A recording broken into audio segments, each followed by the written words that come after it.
బాబాయ్ నీకొక కథ చెప్పనా? చెప్పు. బాబాయ్ ఒక కొండ ప్రాంతంలో తల్లి 3 పిల్లలతో సంతోషంగా జీవించేది. ఇంటి ముందు పిల్లలు ఎంతో సంతోషంగా ఆనందంగా ఒకదానికొకటి ఆడుకునేవి. ఒకరోజు తల్లి ఆహారం కోసం బయటికి వెళ్లాల్సి వచ్చింది. వెళ్లే ముందు పిల్లలను దగ్గర తీసుకొని జాగ్రత్తగా ఉండమని చెప్పింది. నా గొంతు విన్నప్పుడు మాత్రమే తలుపు తీయాలని గట్టిగా చెప్పింది. సరే అమ్మా అంటూ తలలు ఊపాయి పిల్లలు. ఈ విషయాలన్నీ నక్క రాళ్ల మధ్యలో దాక్కొని గమనించింది.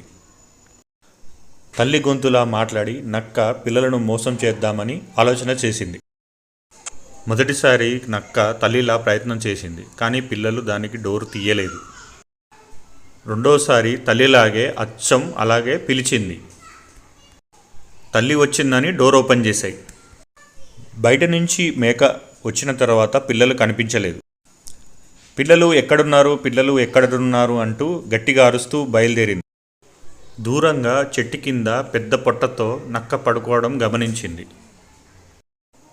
అప్పుడు తల్లికి ఏం జరిగిందన్న విషయం అర్థమైంది.